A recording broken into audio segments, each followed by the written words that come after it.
শেখ হাসিনার সঙ্গে একটি মিটিং হয়েছে।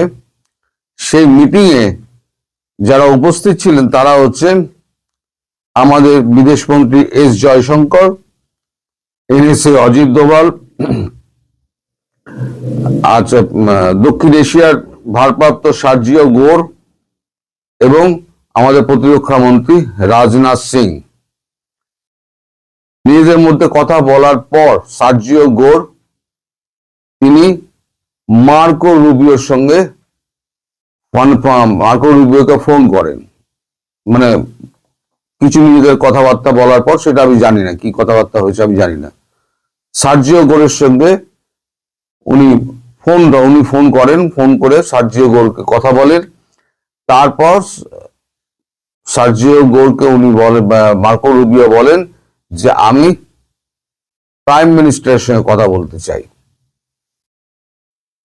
শেখ হাসিনাকে যখন ফোনটা উনি দেন সার্জিও গোর, তখন শেখ হাসিনাকে প্রথমেই সম্বোধন করেন, হ্যালো ম্যাডাম প্রাইম মিনিস্টার। মানে এখনো তাকে প্রাইম মিনিস্টার হিসেবেই গণ্য করা হচ্ছে। তা মোটামুটি আমি যা নোট পেয়েছি, আমি পুরোটা পাইনি, পেয়েছি বলে আমি কখনো দাবি করব না। যতটুকু পেয়েছি আমি ততটুকু আপনাদের বলছি। এটা হয় প্রায় 17 মিনিট পর্যন্ত তাদের মধ্যে কথা হয়। সেখানে মার্কো রুবিও যেটা বলেছেন, বাংলাদেশে শান্তি ফিরিয়ে আনার ব্যাপারে আমরা প্রতিশ্রুতিবদ্ধ এবং যা অব্যাহত থাকবে।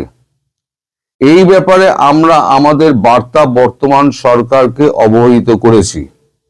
অবাধ, সুষ্ঠু, শান্তিপূর্ণ, অন্তর্ভুক্তিমূলক এবং সমগ্র দেশের মানুষ যাতে নির্বাচনে অংশগ্রহণ করতে পারে তা নিশ্চিত করতে হবে সরকারকে। এর অন্যথা হলে সরকার এবং তার সমগ্র অংশীদারকে চরম মূল্য দিতে হবে। মার্কিন যুক্তরাষ্ট্র কিছু কিছু ব্যাপারে প্রোঅ্যাক্টিভ ভূমিকা নিতে বাধ্য হচ্ছে। কিছু ক্ষেত্রে ত্রুটি বিচ্যুতি ঘটেছে যা আমরা স্বীকার করি। ভবিষ্যতে পট পরিবর্তন হলে আশা করব বাংলাদেশ মার্কিন যুক্তরাষ্ট্র এক এবং অভিন্ন রেখায় কাজ করবে। এই ব্যাপারে আমাদের বাংলাদেশে নিয়োজিত বাংলাদেশের রাষ্ট্রদূত ব্রেন টি ক্রিস্টেনসেন সমস্ত গঠনমূলক কাজে পরবর্তী সরকারকে সমস্ত রকম সাহায্য করবে। এইটুকু আমার কাছে নোটটা এসছে। তার অর্থ আপনি যদি ধরেন মার্কিন যুক্তরাষ্ট্র এখন পরিবর্তিত পরিস্থিতিতে মার্কিন যুক্তরাষ্ট্র এখন ম্যাডাম প্রাইম মিনিস্টারকে প্রাইম মিনিস্টার হিসেবে বা প্রাইম মিনিস্টার অফ বাংলাদেশ হিসেবেই তারা গণ্য করছে, এবং সেটা বিদেশ সচিব, বিদেশ মন্ত্রী, ওদের তো সচিব বলে কিন্তু আসলে হচ্ছে বিদেশ মন্ত্রী মার্কো রুবিও বলতে দ্বিধা করেননি। এখন এর বেশি কি কথা হয়েছে আমি জানি না, আমি আপনাদের বলতেও পারবো না, কারণ কবে কি হবে। তবে একটা ক্ষেত্রে তিনি বলেছেন, বর্তমান বৈশ্বিক পরিস্থিতিতে একটু সময় লাগছে, তবে এটা আমি নিশ্চিত করছি যে পরিস্থিতি সম্পূর্ণ স্বাভাবিক এবং শান্ত করার জন্য যা যা প্রয়োজন মার্কিন যুক্তরাষ্ট্র সেই ব্যবস্থাই করবে। এখন প্রোঅ্যাক্টিভ ভূমিকা নিতে বাধ্য হচ্ছে বলতে কি তিনি এখন বর্তমান যে পরিস্থিতি ট্রাম্প যেটা করছেন সেটার কথা বলছেন, নাকি অন্য কোনো কথা বলছেন, তার কোনো ব্যাখ্যা কিন্তু আমি পাইনি। ফলে আমি আপনাদের এই ব্যাপারটা পরিষ্কার করে বলতে পারবো না। এর পরপরই হয় কি, আপনাদের যিনি রাষ্ট্রদূত, নবনিয়োজিত রাষ্ট্রদূত ব্রেন টি ক্রিস্টেনসেন, তিনি বাংলাদেশে পৌঁছে তিনি আওয়ামী লীগের এক নেতা, আমি তার নাম বলতে পারবো না, তার নাম বলতে মানা আছে, এক আওয়ামী লীগের নেতা, আজ দিতে পারি তার নাম চৌধুরী, তার সঙ্গে গোপনে কথা বলেন বাংলাদেশের কি বলে বাংলাদেশের রাষ্ট্রদূতের সঙ্গে গোপনে কথা হয় এবং বর্তমান পরিস্থিতি সম্পর্কে তাকে অবহিত করেন, এবং তিনি এই যে নির্দেশ, যেটা মার্কো রুবিও যেটা কথাটা বলেছেন, সেই কথাটা তাকে জানানো হয়েছিল, শেখ হাসিনাই জানিয়েছিলেন। সেই কথাগুলো উনিও জানতেন, আর আমাদের ক্রিস্টেনসেন তিনি তো জানতেনই, মার্কো রুবিও বা সার্জিও গোর মারফত তিনি নিশ্চয়ই জানতে পেরেছেন। ফলে তাদের মধ্যে ভবিষ্যৎ পরিকল্পনা নিয়ে আলোচনা হয়েছে, এবং কি ঠিক হয়েছে সেটা আমি বলতে পারবো না।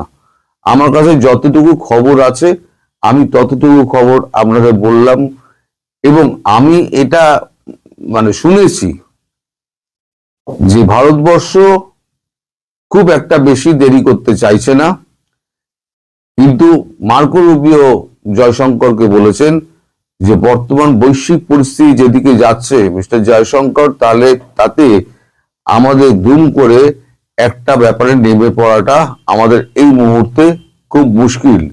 ফলে হয়তো একটু সময় লাগতে পারে, কিন্তু এটা নিশ্চিত করছি যে আমরা বাংলাদেশকে শান্ত করব এবং ভারতবর্ষ তাকে সেই ব্যাপারে আমাদের সর্বতভাবে সাহায্য করবে, এটাও আমি আশা করি। তখন জয়শঙ্করজি বলেন যে আমার পাশে আমাদের প্রতিরক্ষা মন্ত্রী রাজনাথ সিং রয়েছেন, আপনি তার সঙ্গে একটু কথা বলতে পারেন।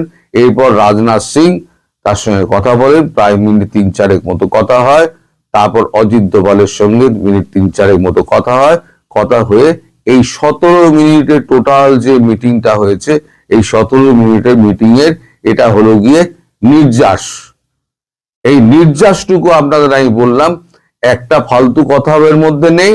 সুতরাং ওই যেটা গানটা বলেছিলাম, সুহানি রাত ঢল চুকি না জানে তুম কব आओगे, এবার গানটা গাইতে শুরু করুন।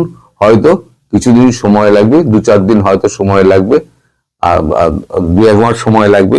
আমি এখনই আপনাদের ডেট বলতে পারছি না, কারণ বৈশ্বিক পরিস্থিতি সত্যিই খুব খারাপ, চারদিকে যা গন্ডগোল লেগেছে। আর আপনারা তো মোটামুটি আমার ভিডিও দেখা ছেড়েই দিয়েছেন, সুতরাং আমি যা ভিডিও করি তা তো আপনারা দেখেন না।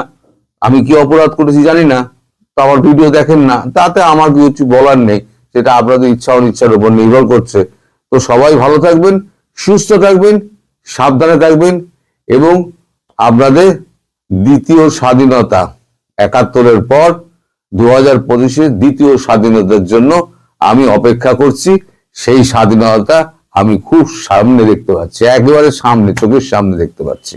যেখানে আওয়ামী লীগ কিভাবে ফিরে আসতে পারে, বাংলাদেশের ভবিষ্যৎ কি, এসব বিষয়ে আলোচনা করা হয়েছে। নির্বাচন প্রসঙ্গে যেটি বলা হচ্ছে তা হচ্ছে শেখ হাসিনাকে ক্ষমতা থেকে উৎখাতের পর প্রথমবারের মতন অনুষ্ঠিত হতে যাওয়া এই নির্বাচন প্রতিশোধের রাজনীতি এবং অর্থনৈতিক অস্থিরতার একটি চলমান চিত্রের অংশ, যা গণতান্ত্রিক সংস্কারের আশাকে ম্লান করে দিচ্ছে। এই লেখা প্রসঙ্গে অবশ্যই বিস্তারিত একটু বলবো, তার আগে চ্যাথাম হাউস নিয়ে নিশ্চয়ই আমাদের অনেকেরই ধারণা আছে। যারা নামটি শোনেননি তাদের উদ্দেশ্যে একটু বলি যে ব্রিটেনে প্রতিষ্ঠিত আন্তর্জাতিক গবেষণামূলক এই প্রতিষ্ঠান বিশ্ব রাজনীতির জটিল বিষয়গুলো নিয়ে আলোচনা গবেষণা করে থাকে। প্রথম বিশ্বযুদ্ধের পর বিশ্ব শান্তি, নিরাপত্তা ও স্থিতিশীলতা রক্ষার লক্ষ্যে 1920 সালে গড়ে ওঠে এই প্রতিষ্ঠানটি।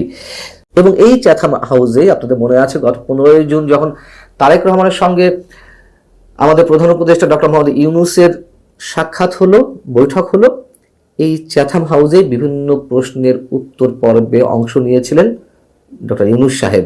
এই লেখার বিশ্লেষণে আমি খুব বেশি মন্তব্য করব না, ব্যাখ্যা করব না, শুধু মোটামুটি যা লেখা হয়েছে আমি একটু বাংলায় অনুবাদ করে আপনাদের উদ্দেশ্যে শেয়ার করতে চাই। যাই হোক, এই লেখাতে বিশ্লেষকরা বলছেন যে তারা বিশ্বাস করেন যে ফেব্রুয়ারির ভোটের সবচেয়ে সম্ভাব্য ফলাফল হবে বাংলাদেশ জাতীয়তাবাদী দল বিএনপি ক্ষমতায় ফিরে আসার বিষয়টি।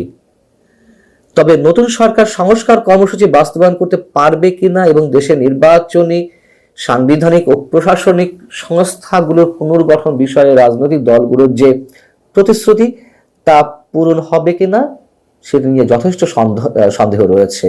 যদিও বলা হচ্ছে এই সংস্কারগুলির জনসাধারণের অনুমোদনের জন্য একটি গণভোটও অনুষ্ঠিত হতে যাচ্ছে, যেটি নিয়ে আমরা সরকারের বেশ তৎপরতা দেখতে পাচ্ছি। এবং সেখানেও নানান ধরনের প্রশ্ন উঠেছে যে জাতীয় সংসদ নির্বাচন নিয়ে নানান কর্মকাণ্ড যখন নির্বাচনকে বিতর্কিত বা প্রশ্নবিদ্ধ করে তুলছে, তখন গণভোট নিয়ে সরকারের উপদেষ্টা কেন জেলায় জেলায় সফর করছেন, কেন সরকারের জনগণের টাকা খরচ করে হ্যাঁ ভোটের পক্ষে প্রচারণা চালাতে হবে। যাই হোক, এই লেখাটিতে বলা হচ্ছে যে ঠিক এভাবেই 2024 আগস্টে সংঘটিত অভ্যুত্থান তথাকথিত মনসুন রেভলিউশন, অর্থাৎ যে অভ্যুত্থানটি অনুষ্ঠিত হয়েছে সেটিকে তথাকথিত বিপ্লব হিসেবে উল্লেখ করা হয়েছে। বলা হচ্ছে বাংলাদেশের ইতিহাস জুড়ে আমরা প্রায়শই সহিংস প্রতিশোধের রাজনীতির যে চক্র দেখেছি, তার পরিপ্রেক্ষিতে দেশটিতে প্রকৃত জাতীয় ঐক্যর দিকে কোনো আন্দোলন দেখা যায়নি। আমরা দেখছি এক কর্তৃত্ববাদ থেকে আর এক কর্তৃত্ববাদ পেন্ডুলামের মতো দোল খাচ্ছে। রাজধানী ঢাকায় বিক্ষোভকারীরা শেখ হাসিনার সরকারি বাসভবনে হামলার আগেই, মানে 5 আগস্টে গণভবনে হামলার কয়েক ঘন্টা আগে তিনি হেলিকপ্টারে ভারতে পালিয়ে যেতে বাধ্য হন এবং বাংলাদেশের একটি বিশেষ ট্রাইব্যুনালে তাকে মৃত্যুদণ্ড রায় ঘোষণার পর ভারতের জন্য তার প্রত্যর্পণের অনুমতি দেওয়ার সম্ভাবনা একেবারে কম, যা আমরা এতদিন জেনে আসি সেটি এখানে উল্লেখ করা হয়েছে। এবং এই লেখায় আরো যারা বিশেষজ্ঞরা মতামত দিয়েছেন তারা বলছেন 12 ফেব্রুয়ারি নির্বাচনে অংশ নিতে পারছে না আওয়ামী লীগ। তাদের আশঙ্কা এই সিদ্ধান্ত ভোটের বৈধতা ক্ষুণ্ণ করতে পারে।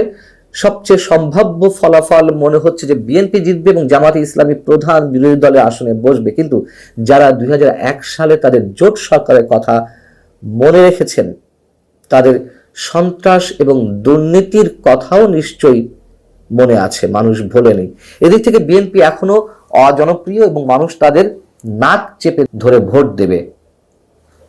বাংলাদেশে যে দুর্নীতি, সে বিষয়ে ট্রান্সপারেন্সি ইন্টারন্যাশনালের দুর্নীতি ধারণা সূচক যে রিপোর্ট অনুসারে 180টি দেশের মধ্যে বাংলাদেশের অবস্থান 151তে ছিল, সেটি মনে করিয়ে দিয়ে বলা হচ্ছে বিশ্বের সবচেয়ে দুর্নীতিগ্রস্ত দেশগুলির একটি এই বাংলাদেশ। হাসিনার নেতৃত্বে আগে বেশিরভাগ রাষ্ট্রীয় প্রতিষ্ঠান কার্যকর ছিল এবং নির্বাহী বিভাগ থেকে পৃথক ছিল, যা এখন আর নেই। স্বাধীন প্রতিষ্ঠান হিসেবে বাংলাদেশের সিভিল প্রশাসন একসময় মোটামুটি জবাবদিহির মধ্যে ছিল, সেগুলো এখন অন্তঃসার শূন্য।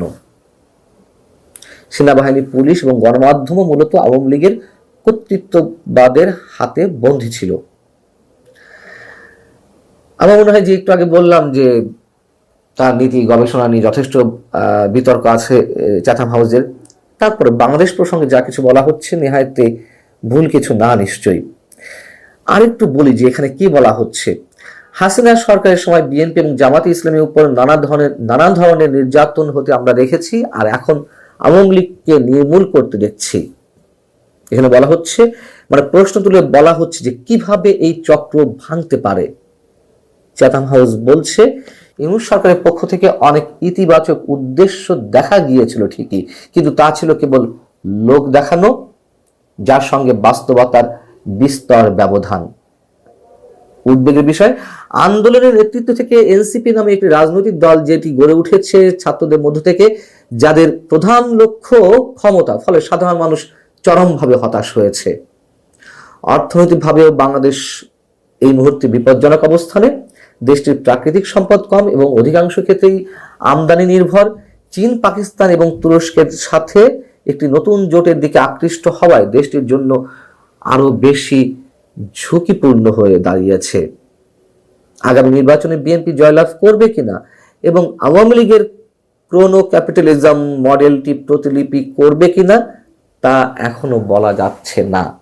তবে আওয়ামী লীগ ফিরে আসার ক্ষেত্রে যে পথ রয়েছে তা হলো আরেকটি বিদ্রোহের সম্ভাবনা। এর বাইরে আপাতত খুব বেশি কিছু দেখা যাচ্ছে না। এই হচ্ছে মোটামুটি চ্যাথাম হাউসের যেই গুরুত্বপূর্ণ দেখা, তাই মোটামুটি এখানে বলা হয়েছে। কিন্তু প্রশ্ন হচ্ছে যে আওয়ামী লীগ ফিরবে, তার জন্য আরেকটি বিদ্রোহের দরকার সেটি আসলে কিভাবে হবে, কিভাবে সম্ভব? আওয়ামী লীগ ততটা সংগঠিত হয়ে পেরেছে, মানে সংগঠিত হতে পেরেছে কিনা এর মধ্যে? আমরা জানি যে আওয়ামী লীগের মধ্যে এই মুহূর্তে অনেক ধরনের সংকট। আওয়ামী লীগ ঘুরে দাঁড়াতে সবচেয়ে বড় যে বাধাটি হয়ে দাঁড়িয়েছে, তারা সংগঠিত হতে পারছে না। তাদের যে নেতৃত্ব, সেই নেতৃত্ব খুব আরাম আয়েসে, অধিকাংশ নেতা আরাম আয়েসে দেশের বাইরে অবস্থান করছেন, তাদের নিজ নিজ লাভ ক্ষতির হিসাব করছেন। যেই টাকাগুলো পাচার হয়েছে হাতে গোনা কিছু মানুষ সেইগুলো একেবারে যক্ষের ধন হিসেবে রেখে দিয়েছেন, খরচ পরে কেউ করছেন না। যাই হোক, আরো কথা আছে, নিশ্চয়ই সে বিষয়ে বলবো। তবে চ্যাথাম হাউসের যেই বক্তব্যগুলো নিঃসন্দেহে অবশ্যই অনেক বেশি বাস্তব উপযোগী।